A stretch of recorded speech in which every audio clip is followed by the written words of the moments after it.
새벽 4시, 병실의 불빛은 여전히 켜져 있었다.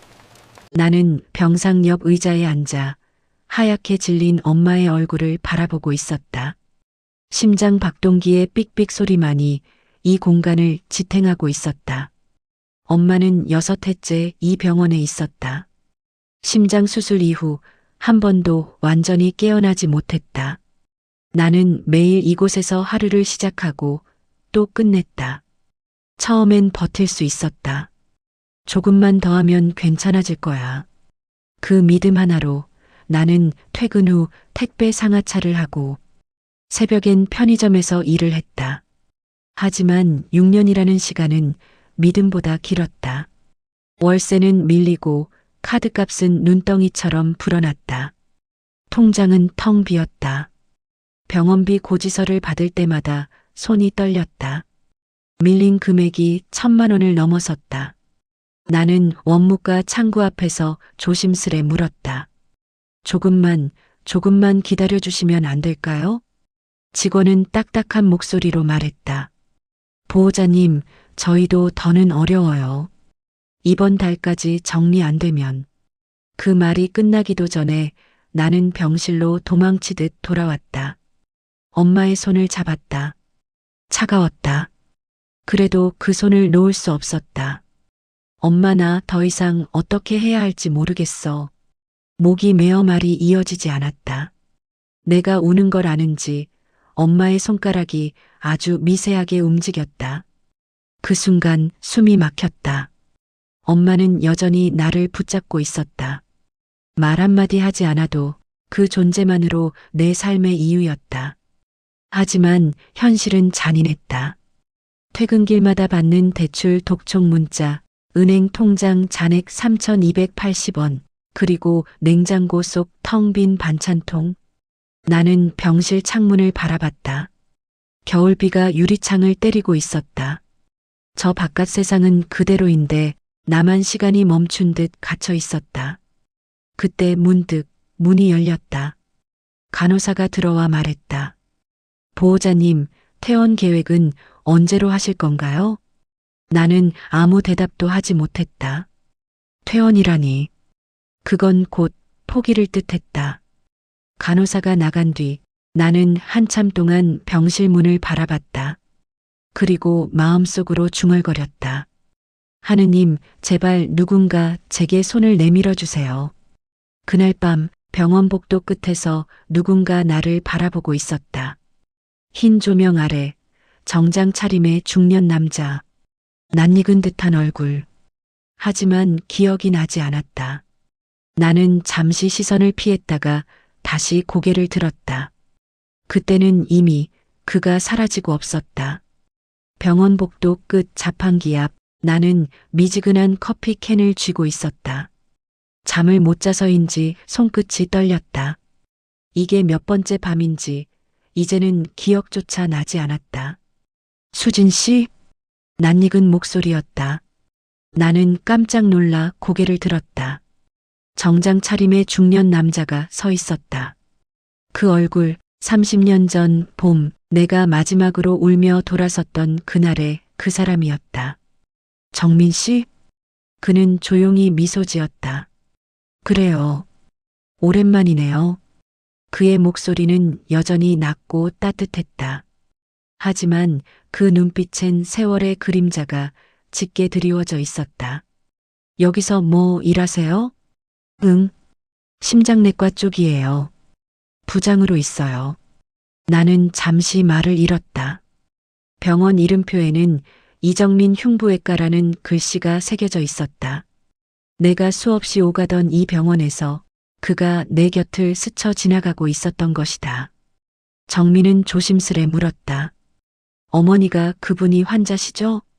나는 고개를 끄덕였다. 네. 심장 수술 후로 6년째예요. 이제는 버티는 게 기적이에요. 그는 한참 동안 아무 말도 하지 않았다. 그의 눈에 비친 병실 불빛이 미묘하게 떨렸다. 수진 씨, 많이 힘들죠? 그 말 한마디에 가슴이 무너졌다. 나는 애써 웃으며 말했다. 괜찮아요. 다 괜찮아요. 하지만 목소리는 떨리고 있었다. 정민은 내 앞에 캔커피를 하나 내려놓았다. 옛날에도 커피 자판기 앞에서 많이 울었잖아요. 그때처럼 또 혼자서 다 버티고 있었군요. 그의 말이 내 마음을 흔들었다. 그때 나는 웃지 못했다. 눈물이 멈추지 않았다. 시간이 이렇게 흘렀네요. 그러게요. 그런데 여전히 혼자예요? 그의 질문은 조심스러웠지만 나를 정면으로 찔렀다. 응, 엄마밖에 없어요. 그게 내 인생 다예요. 정민은 고개를 끄덕였다. 그럴 줄 알았어요. 당신은 늘 그랬으니까. 그의 눈빛엔 따뜻함과 함께 묘한 슬픔이 섞여 있었다. 그때 복도 불빛이 잠시 깜빡였다. 그는 고개를 숙인 채 조용히 말했다. 수진 씨, 나 그때 많이 미안했어요. 나는 아무 말도 하지 못했다. 30년 전 그를 밀어냈던 건 나였다. 정민은 천천히 내 손에 봉투 하나를 건넸다. 이건 어머니 진료 기록이에요. 그리고 내 전화번호. 그가 돌아서려 할 때 나는 물었다. 정민 씨 왜 이제야 나타난 거예요? 그는 잠시 멈춰섰다. 그리고 낮은 목소리로 말했다. 이 병원에 내 사연도 있거든요. 그 말과 함께 그는 병실 복도를 걸어갔다. 하얀 형광등 불빛 아래 그의 그림자가 길게 늘어졌다. 나는 그 자리에서 한참을 서 있었다. 손 안에 쥐어진 봉투가 묵직했다. 그 안엔 단순한 진료 기록이 아니라 무언가 숨겨진 비밀이 들어있을 것 같았다. 며칠이 흘렀다. 병원 복도에서 정민을 다시 만난 건 우연이었다. 그는 진료 중이라며 바빴지만 내 얼굴을 보자 잠시 걸음을 멈췄다. 커피 한 잔 괜찮아요? 나는 잠시 망설이다 고개를 끄덕였다. 병원 1층 카페, 창가에 앉은 그는 여전히 단정했다. 의사 가운 대신 검은 코트를 걸치고 있었다. 어머니 상태는 좀 어떠세요? 조금 안정됐어요. 그래도 여전히 중환자실이에요. 정민은 조용히 고개를 끄덕였다. 그 눈빛엔 안타까움과 무언가 결심한 듯한 단단함이 있었다. 잠시 침묵이 흘렀다. 그가 먼저 입을 열었다. 수진 씨, 제가 한 가지 부탁이 있어요. 나는 고개를 들었다. 그의 눈빛이 흔들렸다. 어머니 수술, 제가 맡을게요. 네. 비용은 제가 다 책임지겠습니다. 순간 숨이 멎었다. 무슨 소리예요? 그냥 그게 내가 할 수 있는 일 같아서요. 나는 얼어붙은 채 그를 바라봤다. 정민 씨, 그건 말도 안 돼요. 우린 이제 남이에요. 그는 미소를 지었다. 남이라도 괜찮아요. 내게 남은 시간이 얼마 없거든요. 그 말에 손이 떨렸다. 무슨 뜻이에요? 그냥 나도 어머니처럼 심장이 약해서요. 그는 담담하게 말했지만 그 말 속에는 묘한 슬픔이 있었다. 나는 고개를 저었다. 그래도 안 돼요. 그런 도움 받을 이유 없어요. 정민은 커피잔을 내려놓으며 말했다. 이건 도움이라기보다 내 마지막 기회예요. 기회요? 그는 미소를 잃지 않은 채 말했다. 30년 전 내가 당신을 잡지 못했어요. 그날 그 버스 정류장에서 당신이 울던 얼굴이 아직도 잊히질 않아요. 그의 목소리는 낮았고 떨림이 있었다. 그때 난 도망쳤어요. 당신이 너무 강해 보여서 난 결국 내 약함을 탓하며 떠났죠. 나는 입술을 깨물었다. 그건 옛날 얘기예요. 아니요. 나에겐 아직도 오늘이에요. 그는 봉투를 내밀었다. 그 안에는 병원비 영수증과 의료비 지원 동의서가 있었다. 수진 씨, 이건 빚이 아니에요. 단 한 가지 조건만 있어요. 그의 시선이 내 눈을 꿰뚫었다. 한 번만 내 얘기를 들어주세요. 나는 아무 말도 할 수 없었다. 그의 말이 머릿속을 뒤흔들었다. 그게 무슨 뜻이에요? 그건 나중에 말할게요. 하지만 지금은 어머니를 살릴 수 있는 방법부터 생각합시다. 그는 자리에서 일어나 내 앞에 봉투를 올려놓았다. 이건 오늘까지 결제해야 하는 수술 예약금이에요. 내 이름으로 이미 접수했습니다. 정민 씨, 내가 그를 부를 때 그는 잠시 멈춰섰지만 뒤돌아보지 않았다. 수진 씨, 사람이 사람을 돕는 게 죄는 아니잖아요. 그 한마디만 남기고 그는 병원 복도 끝으로 걸어갔다. 나는 봉투를 손에 쥔 채 멍하니 서 있었다. 그 안에 종이보다 무거운 건 그의 진심이었다.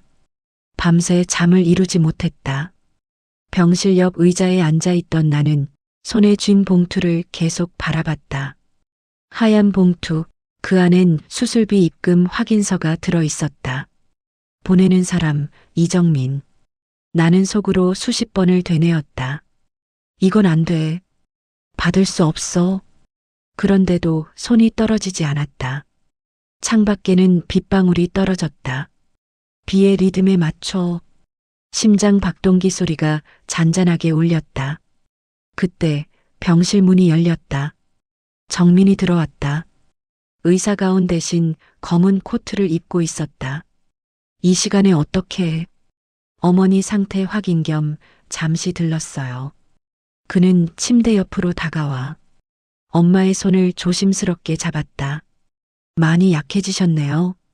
그래도 아직 희망은 있어요. 그의 말이 끝나자 엄마의 손가락이 아주 미세하게 움직였다. 나는 숨을 삼켰다. 정민이 나를 바라봤다. 맞죠? 아직 어머니는 포기하지 않았어요. 그 말에 가슴이 먹먹해졌다. 나는 그를 향해 말했다. 정민 씨, 왜 이런 일까지 해요? 30년 전 그 일 때문에 죄책감 느껴서요? 그는 조용히 고개를 저었다. 죄책감이었으면 이렇게까지는 안 하죠. 그럼 왜요? 내가 아직 당신을 잊지 못했으니까요. 그의 대답은 너무 단호했다. 숨이 멎었다. 나는 손에 쥔 봉투를 흔들며 말했다. 그래도 이건 아니에요. 이건 빚이에요. 아니요. 그건 마음이에요. 정민은 창밖을 바라보았다. 사람이 다른 사람을 도울 수 있는 시간이 얼마나 될까요? 어쩌면 이게 내 마지막 기회일지도 몰라요. 그의 말이 이상하게 들렸다. 마지막 기회라니 무슨 소리예요?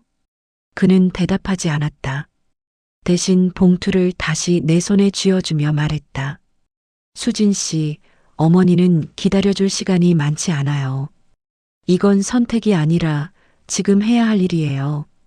나는 그를 바라봤다. 그의 눈빛엔 결심이 서 있었다.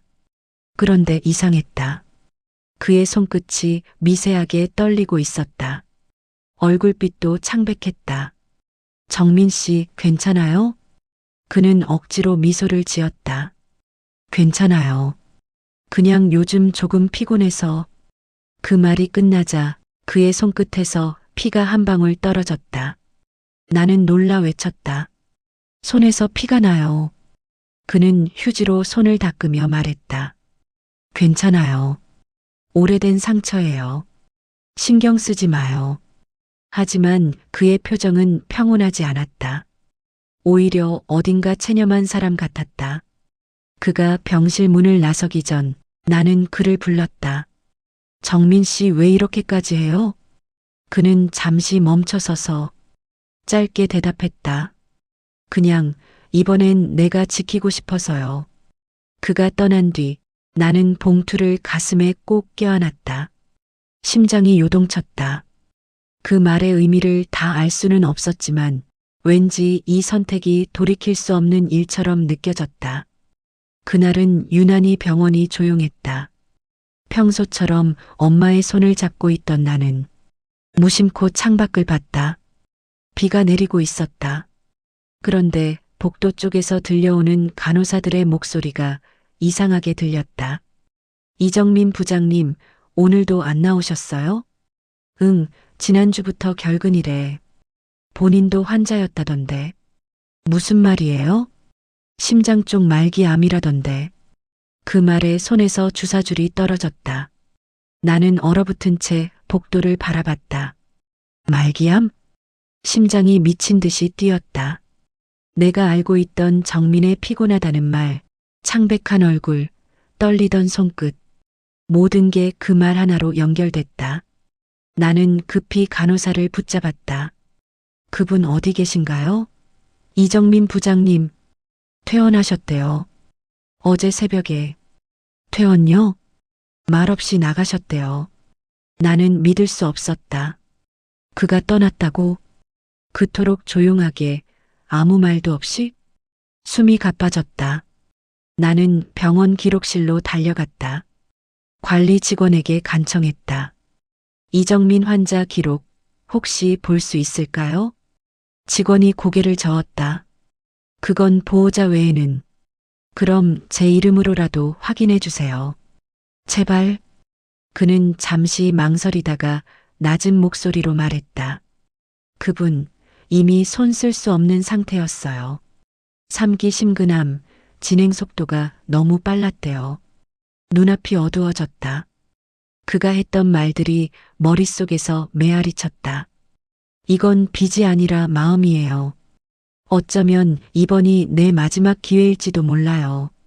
사람이 사람을 도울 수 있는 시간이 얼마나 될까요? 그의 말 하나하나가 이제야 제자리를 찾아갔다. 나는 그를 찾으러 병원을 뛰쳐나갔다. 비는 더 세차게 내리고 있었다. 휴대전화에 찍혀있던 그의 번호를 눌렀다. 전원이 꺼져 있습니다. 5번, 10번, 결국엔 소리조차 들리지 않았다. 그가 정말 떠난 걸까? 아니면 숨고 싶은 걸까? 나는 그가 자주 앉던 병원 뒤뜰 벤치로 향했다. 비에 젖은 나무 의자 위엔 하얀 종이봉투 하나가 놓여 있었다. 봉투 위에는 내 이름이 적혀 있었다. 수진 씨에게. 손이 떨렸다. 나는 봉투를 열었다. 안에는 짧은 편지 한 장, 그리고 작게 접힌 진료 차트 복사본 한 장이 들어 있었다. 수진 씨, 미안합니다. 나의 시간이 다하기 전에 당신의 어머니만은 살릴 수 있다면 그걸로 충분합니다. 이제 나도 조금 쉬고 싶어요. 당신을 다시 만난 건 내 인생의 마지막 선물 같았어요.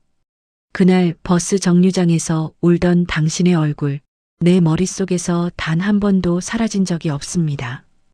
부디 어머니와 함께 오래 행복하세요. 글씨는 힘이 없었지만 마지막 문장은 또렷했다. 다음 생에서도 내가 먼저 찾아갈게요. 나는 그 자리에 주저앉았다. 비가 얼굴을 때렸지만 그게 눈물인지 빗물인지 구분할 수 없었다.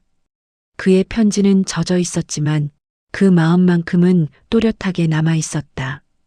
그날 밤 병실로 돌아왔을 때 엄마의 심장 박동 소리가 조금 더 규칙적으로 울리고 있었다. 나는 엄마의 손을 잡고 속삭였다. 엄마, 정민 씨가 우리를 살렸어요. 그리고 나는 처음으로 하늘을 향해 울었다. 소리내어 숨이 멎을 만큼 울었다. 장례식장은 조용했다. 하얀 국화향이 공기 속을 메우고 있었다. 나는 사람들 틈에 서 있었다. 정민의 영정사진은 따뜻한 미소를 머금고 있었다. 그 미소는 언제나처럼 조용하고 단단했다. 그분 정말 좋은 분이었어요. 의료진 한 명이 내게 말했다. 마지막까지 환자들 걱정만 하셨죠. 자기 병 얘기는 단 한 번도 안 하셨어요. 나는 고개를 숙였다. 그 말이 칼처럼 가슴에 박혔다. 정민의 사진 앞에 국화를 올려두며 나는 속삭였다. 왜 그랬어요? 왜 아무 말도 안 했어요? 눈물이 멈추지 않았다. 사람들이 하나둘 떠나가고 빈 장례식장에는 나 혼자 남았다. 그의 유품 상자 안에는 작은 수첩 하나가 있었다. 그 안에는 짧은 문장들이 빼곡히 적혀 있었다. 6년째 그녀는 병실에 있다. 그녀의 어머니, 심장 약화 내가 수술하면 버틸 수 있다. 시간이 없다. 그래도 하고 싶다. 이번엔 내가 지켜야 한다. 그 마지막 문장 아래엔 그날의 약속이라는 제목이 적혀 있었다. 그리고 그 아래엔 한 줄. 사람이 사람을 살릴 수 있다면 그게 사랑 아닐까? 나는 그 문장을 천천히 읽으며 손으로 글씨를 따라 썼다. 그의 손끝의 흔적이 느껴졌다. 떨리는 글씨, 하지만 확고한 의지. 그날 이후 나는 매일 병원 뒤뜰을 찾았다. 그가 늘 앉던 벤치엔 비에 젖은 낙엽이 쌓여 있었다. 나는 그 위에 국화 한 송이를 올려두었다. 정민 씨, 그날 말했던 약속. 이제 내가 지킬게요. 나는 병원비 장부를 꺼내들고 한 장씩 정리하기 시작했다. 퇴근 후엔 편의점이 아니라 같은 병동의 보호자들에게 도시락을 돌렸다. 정민이 보여준 사람을 살리는 사랑이 그제야 이해되기 시작했다. 어느 날 병원 복도를 걷다가 심장내과 게시판에 붙은 공고문을 봤다. 이정민 장학기금 운영 재개. 병원은 그의 이름으로 장학기금을 만들었다. 심장병 환자 가족들을 돕기 위한 후원 프로그램이었다. 그걸 보는 순간 가슴이 벅차올랐다. 그는 떠났지만 그의 약속은 여전히 살아있구나. 나는 엄마 병실로 돌아왔다. 엄마는 여전히 잠들어 있었지만 그날따라 손이 따뜻했다. 나는 엄마 손을 꼭 잡고 속삭였다. 엄마, 그 사람 약속 지켰어요. 이제 나도 내 약속을 지킬게요. 그 순간 심장 박동기 소리가 천천히 규칙적으로 바뀌었다. 삑삑삑. 눈물이 터졌다. 엄마의 손끝이 미세하게 내 손을 눌렀다. 나는 하늘을 올려다봤다. 창문 너머로 햇살 한 줄기가 병실 안으로 들어왔다. 그 빛은 마치 그가 웃으며 서 있는 것 같았다. 수진 씨, 이번엔 내가 약속 지켰죠? 그 목소리가 바람 속에서 들려오는 듯했다. 겨울이 지나고 병원 뜰의 벚나무에 새순이 돋았다. 6년 동안 차갑게만 느껴지던 그 병원이 처음으로 따뜻해 보였다. 엄마는 마침내 눈을 떴다. 희미하지만 분명한 목소리로 내 이름을 불렀다. 수진아. 그 한마디에 모든 게 무너졌다. 나는 엄마 손을 잡고 엎드려 울었다. 의사들은 기적이라고 했다. 이건 설명하기 어렵습니다. 그냥 살아나신 거예요. 나는 웃으며 속으로 말했다. 아니요. 그 사람 덕분이에요. 엄마는 회복이 빨랐다. 며칠 후엔 거동도 가능할 정도였다. 간병인 없이 병실을 돌보며 나는 종종 병원 뒤뜰로 향했다. 정민이 늘 앉아있던 벤치엔 봄비가 살짝 스며 있었고 그 위에 누군가 흰 국화 한 송이를 두고 갔다. 나는 그 옆에 앉아 조용히 속삭였다. 정민 씨, 약속 지켰어요. 이제 제 차례예요. 그때 바람이 불었다. 벚꽃잎이 흩날리며 내 무릎 위에 내려앉았다. 마치 그가 거기 있는 것처럼. 엄마는 퇴원 후 시골집으로 돌아갔다. 텃밭에 새싹이 자라기 시작했다. 엄마는 휠체어에 앉은 채 손을 뻗었다. 저기 봐라, 수진아. 세상은 참 신기하지? 죽은 줄 알았던 땅에서도 이렇게 다시 피어나잖니. 그 말을 듣는 순간 가슴이 뜨거워졌다.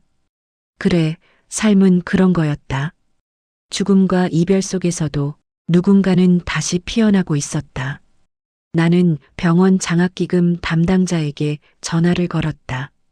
이정민 장학기금 후원 신청하려고요. 이름은 수진 모녀 회복 기금으로 부탁드릴게요.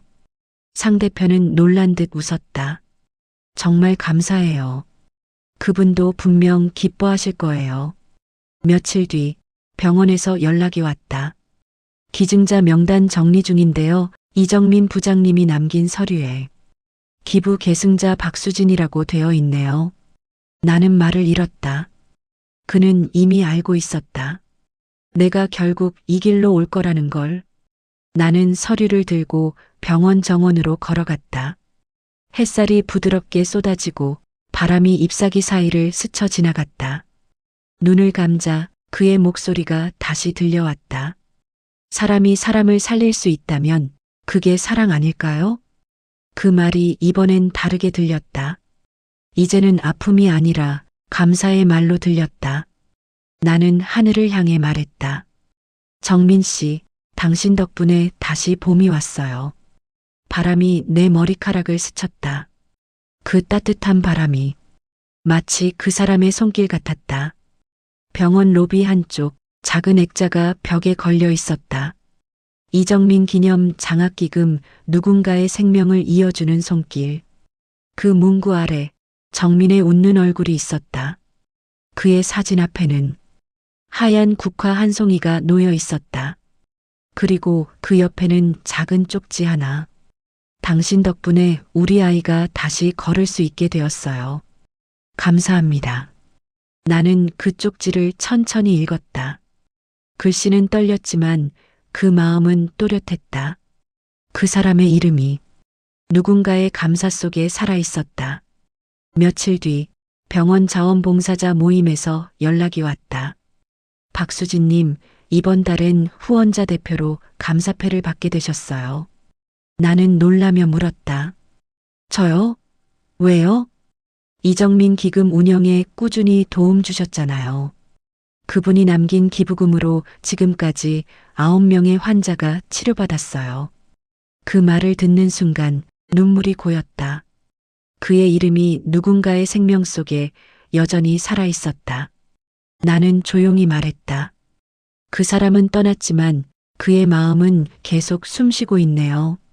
퇴근길 병원 뒤뜰로 향했다. 봄의 끝자락, 벚꽃은 다 져버렸지만 그 벤치 옆엔 새싹이 피어나고 있었다.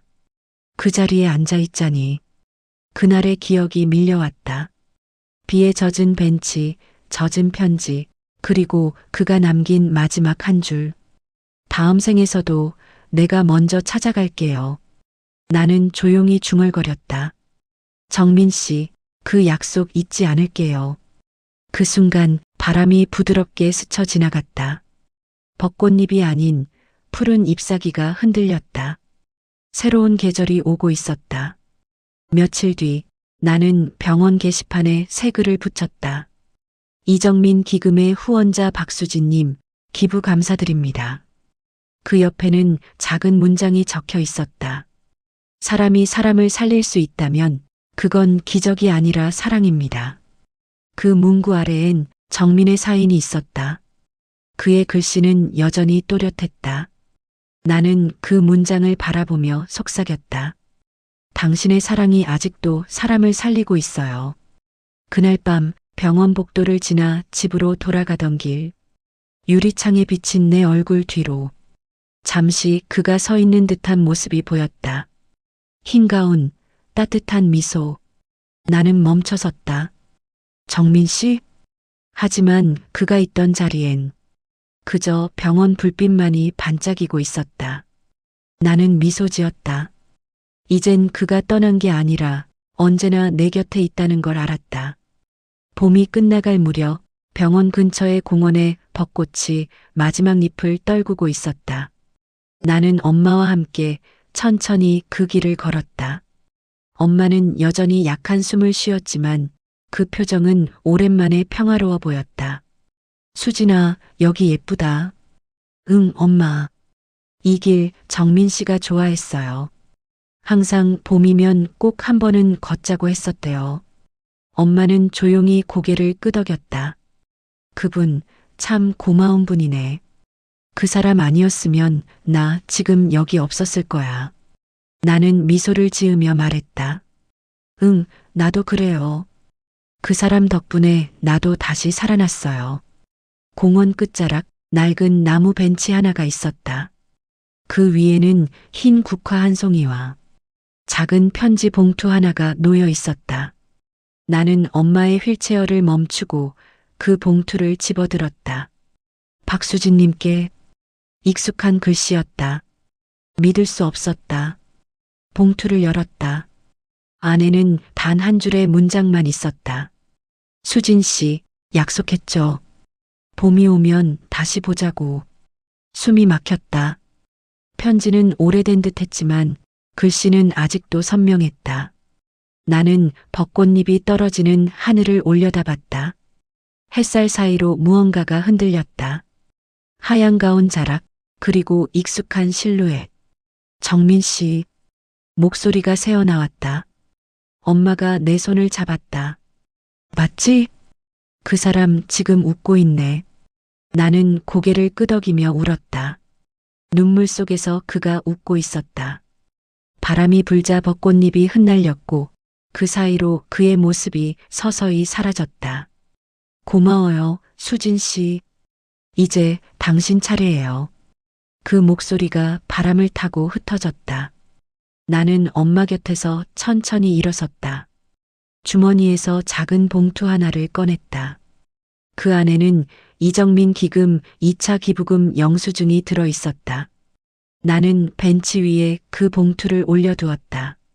이건 당신 몫이에요. 약속, 나도 지켰어요. 엄마가 미소 지었다. 그래, 잘했어, 수진아. 벚꽃잎이 바람에 날리며 벤치를 덮었다. 그 순간 햇살이 벤치 위로 환하게 쏟아졌다.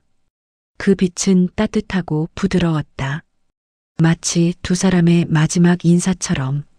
나는 눈을 감고 속삭였다. 정민 씨, 이제 정말 안녕이에요. 그리고 고마워요. 몇 해가 흘렀다. 병원 벽면엔 새로운 간판이 걸렸다. 이정민 심장센터. 그의 이름이 다시 이곳으로 돌아왔다. 나는 오늘도 이 병원에 있었다. 이젠 환자 가족이 아니라 자원봉사자로. 매주 토요일 나는 병원 복도를 돌며 따뜻한 차를 나눠준다. 아픈 가족을 간호하는 보호자들에게 조금만 더 버티세요. 그 말 한마디가 얼마나 큰 위로인지 이젠 누구보다 잘 안다. 어느 날 한 중년 여성이 내 손을 꼭 잡았다. 감사해요.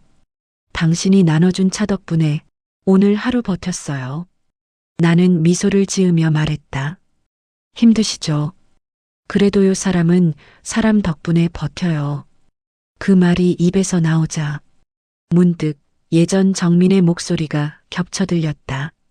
사람이 사람을 살릴 수 있다면 그게 사랑 아닐까요? 나는 고개를 들어 병원 복도 끝을 바라봤다.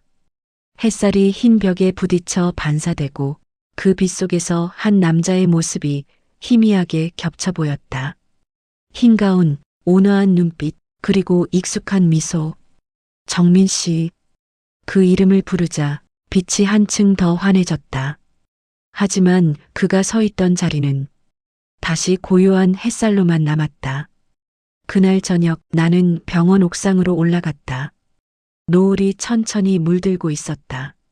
하늘은 붉고 바람은 따뜻했다. 엄마가 보냈던 사진 한 장이 떠올랐다. 시골집 마당에 피어난 작은 들꽃. 그 위에 햇살이 내려앉아 있었다. 정민 씨, 봄이 다시 왔어요. 나는 미소 지으며 주머니 속에 낡은 봉투를 꺼냈다. 그 안에는 그가 남긴 마지막 편지. 젖어있던 종이는 이제 노랗게 바랬지만 글씨는 여전히 선명했다. 당신이 다시 웃는 날, 그게 내가 바란 마지막 기적이에요.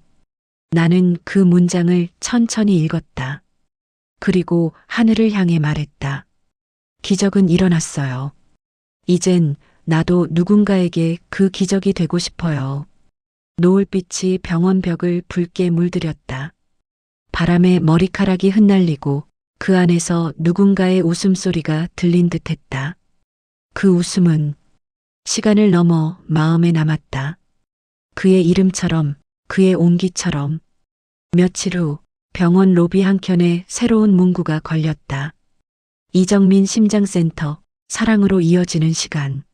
나는 그 문구를 바라보며 조용히 미소 지었다. 정민 씨, 당신 이름은 이제 사람들 사이에서 계속 뛰고 있어요. 카메라가 천천히 병원 전경을 비추며 하늘 위로 흩날리는 벚꽃잎 사이로 빛 한 줄기가 스며들었다. 그 빛이 화면을 덮으며 서서히 사라진다.